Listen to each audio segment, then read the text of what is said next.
நீங்கள் நம்ம சேனலுக்கு விளம்பரம் கொடுக்க விருப்பப்பட்டீங்கன்னா 94493594 இந்த நம்பருக்கு காண்டாக்ட் பண்ணுங்கள்.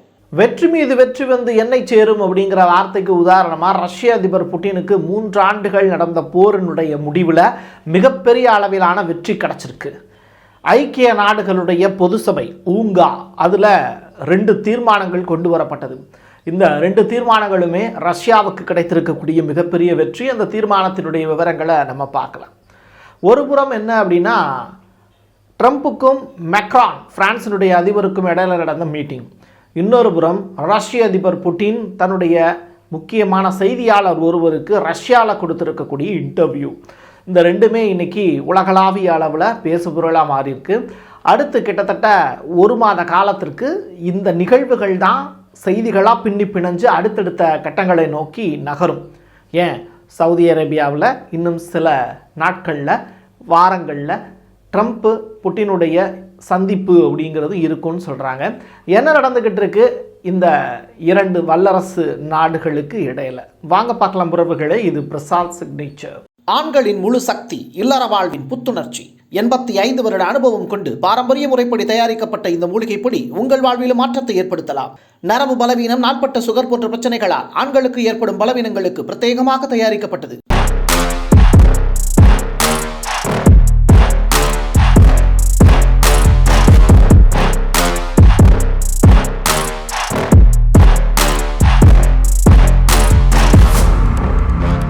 பிரான்சினுடைய அதிபர் இமானுவேல் மேக்ரான் டைரக்டாக அமெரிக்காவுக்கு நேரடியாக வந்தார், ட்ரம்ப்பினுடைய ஓவல் ஆஃபீஸ்க்கு.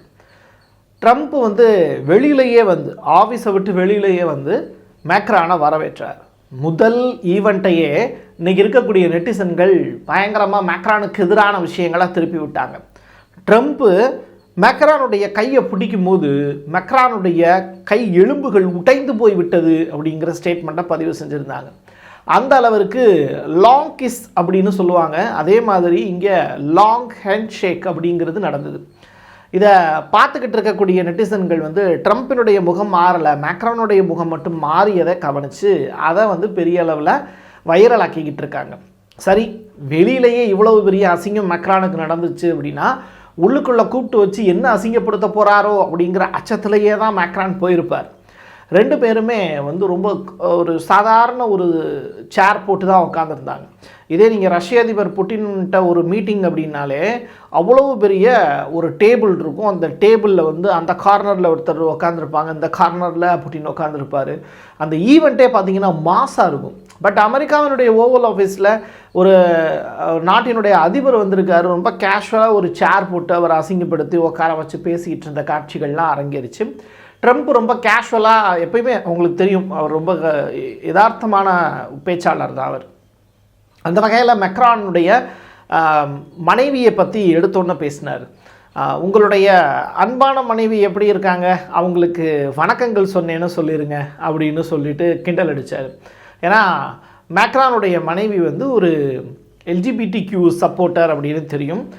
ஏன் அந்த அவங்களே கூட வந்து ஒரு ஆண் அப்படின்னு சொல்லக்கூடிய நபர்களும் இருக்காங்க. ஃப்ரான்ஸில் நடந்த ஒலிம்பிக் போட்டிகள் எல்லாமே LGBTQ சப்போர்ட்டாக இருந்தது. ஆக்சுவலி ஃப்ரான்ஸ் அப்படிங்கிற கண்ட்ரி வந்து கல்ச்சர் சேஞ்சர் அப்படிம்பாங்க. யூகேவும் அப்படி தான். ஏன்னா இவங்கள்லாம் ஆண்ட பரம்பரை. ஒரு காலகட்டத்தில் ஃப்ரான்ஸினுடைய ஆதிக்கம் உலகளாவிய அளவில் இருந்தது. யூகேவினுடைய ஆதிக்கமும் உலகளாவிய அளவில் இருந்தது. நாடுகளை பிடிக்கக்கூடிய இந்த 2 நாடுகளுமே இன்றைக்கி தன்னுடைய நாட்டையே பாதுகாக்கிறதுக்கு வக்கற்ற நிலையில் இருக்காங்க அப்படிங்கிறது தான் இயற்கை அவங்களுக்கு கொடுத்துருக்கக்கூடிய பெரிய தண்டனை. ஸோ அப்படிப்பட்டவங்க ஒரு பிஸ்னஸ் மேனை மீட் பண்ணும்போது அவங்க இன்றைக்கி சர்க்கிளில் இருக்காங்க. ஸோ மெக்ரானால் வந்து தன்னோட ஆண்ட பரம்பரை அப்படிங்கிறத பெரிய அளவில் ட்ரம்ப்புக்கிட்ட சொல்ல முடியல. ஏன்னா நான் உழைப்பாளி, இங்கே பிஸ்னஸ் மேனாக வந்து உட்காந்துருக்கேன் அப்படிங்கிறது தான் அமெரிக்கா வல்லரசினுடைய தற்போதைய அதிபராக இருக்கக்கூடிய ட்ரம்ப் அவர்கள் சொல்லக்கூடிய விஷயம். ஸோ கிண்டல் அடித்ததற்கு பிறகு வந்து அப்படியே 2 பேரும் மறுபடியும் சிட்டிங்கில் உட்காந்து ப்ரெஸ் கான்ஃபரன்ஸில் அட்டன் பண்ணுறாங்க. அப்போது வந்து மெக்ரானை வாரி விடுற மாதிரி யூரோப் ஒன்றும் பெருசாக என்னத்தை நிதி கொடுத்துச்சு உக்ரைனுக்கு அப்படின்னு பேச ஆரம்பித்தார் ட்ரம்ப். அப்போ மேக்ரான் வந்து அவருடைய தொடையை தட்டி அமைதியாக இருக்க சொல்லிவிட்டு, யார் ட்ரம்ப்பினுடைய தொடையை தட்டி அமைதியாக இருக்க சொல்லிவிட்டு இவர் பேசுகிறாரு. 60% உக்ரைனுக்கு வந்திருக்கக்கூடிய ஆயுதங்களும் சரி பணமும் சரி அதில் யூரோப் கொடுத்தது அப்படிங்கிற ஸ்டேட்மெண்ட்டை சொல்கிறார். உடனே ட்ரம்ப் அதெல்லாம் இல்லை அப்படின்னு சைகை மட்டும் காமிச்சு நிப்பாட்டி விட்டார். ஸோ இந்த ஈவெண்ட்டு ரொம்ப இம்பார்ட்டண்டான ஈவெண்ட்டாக பார்க்கப்படுது. அது மட்டும் இல்லாமல் ஃப்ரான்ஸ் அண்டு யூகே லண்டன் சைடில் இருந்து துருப்புகள் அனுப்பப்படுவதாக சொல்லப்படுது. இப்போ அமெரிக்கா போரை நிறுத்தணும் அப்படின்னு சொல்கிறாங்க. ஏன்னா 3 வருஷமாக போர் நடந்துக்கிட்டு இருக்கு. ஸோ ரஷ்யா போரை நிறுத்தணும் சொல்கிறாங்க, உக்ரைன் மட்டும் போரை நடத்திக்கிட்டே இருக்கணும்னு ஆசைப்பட்றாங்க. இப்படிப்பட்ட நிலையில் ஃப்ரான்ஸு யூகே என்ன செய்ய போகிறீங்க அப்படிங்கிற கேள்வியை பத்திரிகையாளர்கள் கேட்கும்போது, நிச்சயமாக உக்ரைனுக்கு போர் புரிகிறதுக்கு நாங்கள் ஆட்களை அனுப்ப மாட்டோம், ஆனால் உக்ரைனை பாதுகாப்பதற்கு யூரோப்பு நாடுகளுடைய மிக முக்கியமான வல்லரசாக இருக்கக்கூடிய ஃப்ரான்ஸும் யூகேவும் நிச்சயமாக துருப்புகளை அனுப்புவோம், அது ட்ரம்பினுடைய கொல்லைப்புறமாக கூட இருக்கலாம் அப்படிங்கிற ஸ்டேட்மெண்ட்டை சொல்லியிருந்தார். ஸோ கூடிய விரைவில் ஃப்ரான்ஸ் மீதும் யூகே மீதும் ரஷ்யா டைரக்ட் வாரில் ஈடுபடுவதற்கான ஒரு பெரிய கேட்டை ஓப்பன் பண்ணி வச்சுருக்காரு மேக்ரான். அது ஃப்ரான்ஸில் எலெக்ஷன் வர்ற டயத்தில் அவருக்கு பெரிய லெவலில் கை கொடுக்கும் அப்படின்னு அவர் நம்புகிறாரு. யூகேவை பொறுத்தளவில் இந்த வார் மூலியமாக உள்நாட்டு பிரச்சனைகளை ஓரளவு சமாளித்து அயல்நாட்டு பிரச்சனைகள் இவ்வளவு இருக்கும்போது இதெல்லாம் ஒரு விஷயமா அப்படின்னு சொல்லிட்டு தன்னுடைய ஸ்டாண்டை நிலைநிறுத்திக்கிறதுக்கான முயற்சி எடுக்கிறாரு யூகேவினுடைய பிரைம் மினிஸ்டர் ஸ்டாமர். இப்படிப்பட்ட நேரத்தில் தான் ஐக்கிய நாடுகளுடைய ஜெனரல் அசம்பிளி பொது சபை கூடிச்சு. இதில் 2 மிக முக்கியமான தீர்மானங்கள் நிறைவேற்றப்பட்டது அப்படின்னு சொல்லலாம், கொண்டு வரப்பட்டது. அது அதற்கு பிறகு நிறைவேறியது. இதில் ஒரு விஷயம் அப்படின்னு ரொம்ப உன்னிப்பாக கவனிக்க வேண்டியது, 3 ஆண்டுகள் தொடர்ச்சியாக நடந்து வரக்கூடிய இந்த போரை முடிச்சு வைக்கணும் அப்படின்னு அமெரிக்கா ஒரு ரெக்வஸ்ட்டை முன்வைக்கிறாங்க. இதுக்கு ரஷ்யாவினுடைய சைடில் இருந்து ஆமாம்மா கண்டிப்பாக நாங்கள் இந்த போர் நிறுத்தத்துக்கு சம்மதம் தெரிவிக்கிறோம், அது மட்டுமல்ல பல்வேறு நாடுகளுடைய ஆயுதங்களும் சரி துருப்புகளும் சரி அது உக்ரைனில் இருக்குது, அவங்க எல்லாரையும் திருப்பி அனுப்புவதற்கான வேலையை இந்த நாடுகள் செஞ்சு கொடுக்கணும் அப்படிங்கிற ரெக்வஸ்ட்டை வைக்கிறாங்க. உடனே அது ஐக்கிய நாடுகள் சபையில் தீர்மானமாக கொண்டு வரப்படுது. எல்லா நாடுகளுமே 193 நாடுகளில் அதில் கிட்டத்தட்ட 15 உறுப்பு நாடுகள் இருக்காங்க. அதில் 10 நாடுகள் ஆதரவாக வாக்களிக்கிறாங்க. இந்தியாவும் சீனாவும் அதிலிருந்து விலகிக்கிருச்சு. 93 வாக்குகள் அதில் பதிவானதாக ஆதாரங்கள் சொல்லுது. இப்படிப்பட்ட நிலையில் இது ஒரு தீர்மானம். இன்னொரு தீர்மானம் என்ன அப்படின்னா, உக்ரைனும் யூரோப்பும் ஒன்றாக சேர்ந்து ஒரு ரெசல்யூஷன் பாஸ் பண்ணாங்க. அது US, Russia, Belarus, north Korea இவங்கெல்லாம் எதிராக வாக்களித்தாங்க. அது என்ன அப்படின்னா, முழுவதுமாக அந்த இடத்துல தொடர்ச்சியாக ஆட்களை நியமிக்கிறதுக்கான வாய்ப்பு, பாதுகாப்பு அப்படிங்கிற அடிப்படையில் அவங்கள கொண்டு வந்து வச்சுக்கிறதும் அப்படிங்கிற மாதிரி சொல்லியிருந்தாங்க. இதை அமெரிக்காவே ஓட்டு போடாமலே தவிர்த்துட்டாங்க. இது ரொம்ப முக்கியத்துவம் வாய்ந்தது. இந்த 2 தீர்மானத்திலையுமே ரஷ்யாவுக்கு கிடைத்த மிகப்பெரிய வெற்றியாக தான் இது பார்க்கப்படுது. சத்தமே இல்லாமல் ரஷ்ய அதிபர் புட்டின் அமெரிக்காவை வச்சே யார் இது நாள் வரைக்கும் ஆயுதங்கள் கொடுத்தாங்களோ அதே நாடை வச்சு ஐக்கிய நாடுகள் சபையிலேயே உக்ரைன் சர்வாதிகாரி அப்படின்னு சொல்ல வச்சது உக்ரைனுடைய அதிபர் ஜெலன்ஸ்கியை. இது ஓவல் மீட்டிங்கில் வச்சு சர்வாதிகாரியாக புட்டினை பார்க்குறீங்களா அப்படின்னு கேட்கும்போது, புட்டின் சர்வாதிகாரி அப்படின்னு என்னால் சொல்ல தோணலை அப்படிங்கிற ஸ்டேட்மெண்ட்டை ட்ரம்பினுடைய வாயிலிருந்து சொல்ல வச்சாங்க. ஸோ அமெரிக்காவினுடைய அதிபர் சீட்டில் இருக்கக்கூடிய ஒரு நபர் புட்டினுக்கு ஆதரவாக ஒரு நிலைப்பாடு எடுப்பதற்கு புட்டினுடைய அந்த சொல்லாடல், திறமை, ஆளுமை இது எல்லாமே இப்போ பயன்பட்டிருக்கு அப்படிங்கிறது வெட்ட வெளிச்சமாக மாறுது. 3 ஆண்டு கால ஸ்பெஷல் மிலிட்டரி ஆப்ரேஷனில் ரஷ்யாவுக்கு கிடைத்த மிகப்பெரிய வெற்றி இந்த யூஎன் ரெசல்யூஷன் அப்படின்னு சொல்கிறாங்க. இது இப்படி இருக்கக்கூடிய நிலையில் யூகேவையும் ஆஃப் பண்ணிட்டாங்க, ஃப்ரான்ஸையும் ஆஃப் பண்ணிட்டாங்க, கூப்பிட்டு வச்சு அசிங்கப்படுத்தி. அதே நேரத்தில் ட்ரம்ப் என்ன பண்ணுறாரு அப்படின்னா, டைரெக்டாக எலான் மஸ்க் மூலிமா ஒரு மிரட்டல் ஒன்று விடுத்து பார்க்குறாரு உக்ரைனுக்கு. நீ மட்டும் எங்களுக்கு அந்த $500 பில்லியன் ஒப்பந்தத்தை நீ கொடுக்கல அப்படின்னா, உன்னுடைய கனிம வளத்தில் 50% எனக்கு கொடுக்கல அப்படின்னா 2022க்கு பிறகு உன் நாட்டில் கரண்டே கிடையாது, ஆனால் ஸ்டார்லிங்க் மூலிமா தான் நாங்கள் கம்யூனிகேஷன் அப்படிங்கிற ஒரு விஷயத்தை கொடுத்துக்கிட்டு இருக்கோம், அந்த கம்யூனிகேஷன் அப்படிங்கிறத நாங்கள் கட் பண்ணிடுவோம் அப்படின்னு தொழிலதிபர் எலான் மஸ்கை விட்டு மிரட்டி விட்டுருக்காங்க. இது உக்ரைனுக்கு வயிற்றில் புளிய கரைச்ச கதையாக இருக்குது. ஸோ இப்படி ஜெலன்ஸ்கியை தொடர்ந்து எல்லாரும் அடிக்கிறதுனால பாவம் மனுஷன், காமெடியான ஆக்டர் இப்போ கண்ணீர் விட்டு கதறி அழுது கொண்டிருக்கிறார். தனியாக ரூம் போட்டு அழுகிறதும்பாங்கல்ல, அந்த கதையாக போயிட்டுருக்கு உக்ரைன் அதிபர் ஜெலன்ஸ்கியினுடைய நிலைமை. இது இப்படி இருக்கும்போது டைரெக்டாக இன்னொரு பக்கம் ஒரு பெரிய இன்டர்வியூ ஒன்று ஏற்பாடு பண்ணுறாங்க. அந்த இன்டர்வியூவில் ரஷ்ய அதிபர் புட்டின் அவரோடு ஆர்ச் நியூஸினுடைய மிக முக்கியமான ரிப்போர்ட்டை கேள்வி கேட்கிற மாதிரியான ஒரு இன்ட்ரெஸ்டிங் இன்டர்வியூ. இந்த இன்டர்வியூவில் ஏகப்பட்ட கேள்விகள் கேட்கப்படுது. அதாவது யூரோப் நாடுகளை போல இல்லாமல் ட்ரம்ப் சுதந்திரமாக செயல்பட்டு கொண்டிருக்கிறார். அவர் வந்து யூரோப் நாடுகளை போல ஒரு நாடு என்ன சொல்லிடும்னு இன்னொரு நாடு பார்த்து பயப்படுது. ஆனால் ட்ரம்ப் அப்படி கிடையாது. அவர் நினைக்கிறத மட்டுமே அவர் செய்வார். அவர் வந்து ஒரு சுதந்திரமான மனிதர் அப்படிங்கிற ஸ்டேட்மெண்ட்டை புட்டின் அவர்கள் சொல்லியிருக்கார்.